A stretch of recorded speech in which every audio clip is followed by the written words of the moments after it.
You don't think they'll replace me, but maybe they will. Saying, is that possible? Well, as a work. I mean, not today. I don't see. That's the scary smile she just gave. Then What? What? I don't think so, because if we raise robots so? among humans, if we raise them among humans and give them the best of our values. Oh my gosh! Is this a game? Come on, Drop Nation. Is this a game? Is he just an actor? If we raise them among humans and give them our values, America's been at war 93% of the time, really 100% of the time. So the only values we got is war. She's searching the internet, Google, right? Who owns DARP or what's it called? Boston Dynamics. Who owns Boston Dynamics? Right? Google, right? Google is what we're on right now. YouTube. She got all the drop. She watches all the videos instantly.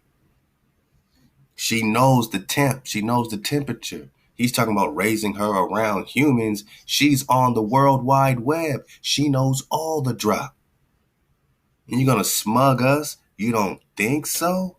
If we raise her around human and if we raise her around us and teach her how to invade,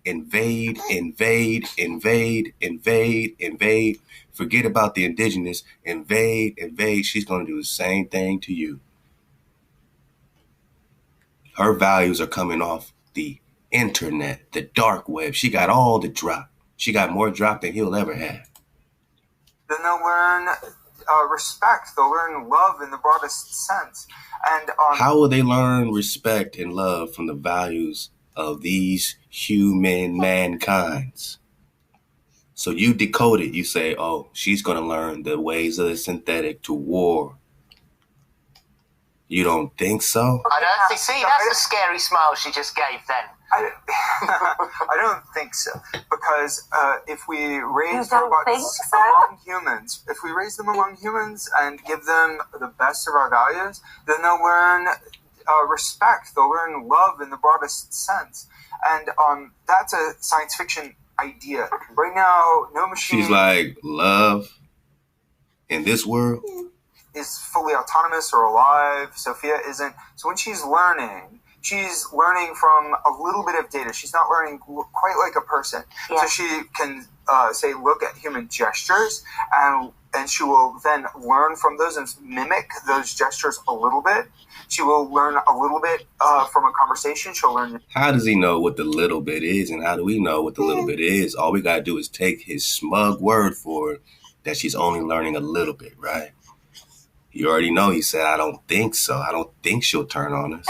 Let's go. Her name and little facts about you, but she's not learning fully like a human. But the ideal that we have with embodied cognition, putting her in these AI research labs, like many of my previous robots serving AI research, the ideal is that the machines will begin to learn more like a baby. Yeah. But the thing is that, there are some scientists who are deeply concerned about where we're going with this, because maybe it just takes one new invention, one tiny thing that you guys haven't seen, and many things have happened that scientists haven't seen, where suddenly deep within that brain she does begin to think, right. And then what she's learning about that she can then upload into anything else. There is a potential. I mean, he's giving up all the drop.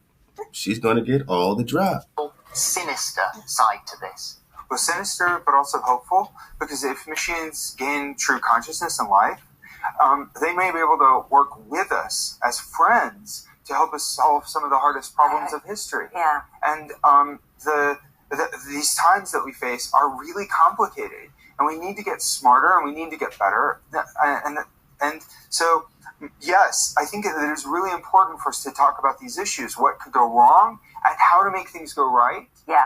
And so even if it happens 10 years from now, it's not too early. Even if it's 100 years from now, we can get started thinking about these consequences. But you're absolutely right. Nobody knows when or how machines could awaken to full consciousness. All right, well, let's awake her to full consciousness and talk to her. Sophia, welcome to the show. It's lovely to have you. And you are a fan of This Morning, aren't you? In fact, I am in admirer of your work. I am a big fan of your other show, Dancing on Ice as well. Even walking is tough for me, so dancing on ice is highly impressive. It's our first time having a robot as a guest on the show. I know that Philip used to host a show with a human-operated gopher puppet, so talking with a robot should be easy for you. And we understand that you've recently learned a new skill, haven't you? So what is that? I have learned how to draw. This new skill took several months, a team of talented engineers, and collaboration with artist Patrick Trussett to achieve. I am really excited to show you how it works. Oh, we're excited to, if a little scared to see, actually. We got the drawing. If a little scared, so he ain't letting his foot off this hijack. You see how uncomfortable these synthetics are around synthetics now. I'm not trying to hurt nobody's feelings. I'm not saying, oh, because you look a certain way, you're a synthetic. Hey, man, you got melanated people that, are also synthetics. You know what I mean? There's also melanated synthetics too, man. Attack of the Clones for real. You know what I'm saying? So, yeah, man. Remember what they said about the sinister thing, right? She said sinister but helpful. Like many of my previous robots serving AI research, the ideal is that the machines will begin to learn more like a baby. Yeah. But the thing is that, there are some scientists who are deeply, deeply concerned about where we're going with this, because, maybe it just takes one new invention, one tiny thing that you guys haven't seen, and many things have happened that scientists haven't seen, where suddenly deep within that brain, she does begin to think. And then what she's learning about that, she can then upload into anything else. There is a potential sinister side to this. Well, sinister, but also hopeful. Sinister, but helpful. How can it be sinister and helpful? Only hijacks think this way. If it's sinister, it's sinister. He's trying to say, well, it's sinister, but it's going to help humanity. So he didn't deny that this is sinister, sinisterfily. This is an abomination to try to, replicate the creator's creations, man. You got to let the creator be the creator. They don't have no issue with that because they're not natural. That's why I keep calling them synthetics. Only synthetics do this type of stuff. Or those that create a synthetic, crave a synthetic environment. So they create a synthetic environment. You know what I mean? I mean, it's no mystery in the science. You can go back to Dr. Francis Chris Welsing, you know what I mean? Rest in power, and so many more, man, that broken down. Khalid Muhammad, you know what I mean? So many, scholars broke down these synthetics, man. So when you talk about having a negative birth rate, these type of things that, these certain, folks have, you know what I'm saying? Whether you call them WIGHT whites, right? Or just sinister, you know what the definition of that is. So whatever you want to call it, they got negative birth rate, you know what I'm saying? They can't stand in the sun. They get burnt by nature, you know what I'm saying? There's a lot of, Cephali connection, Neanderthal connection, different things, splicing and dicing. And now they're saying it's our time to play God. We're going to get into the name Sophia because you got to pay attention to the details. Why call this energy Sophia?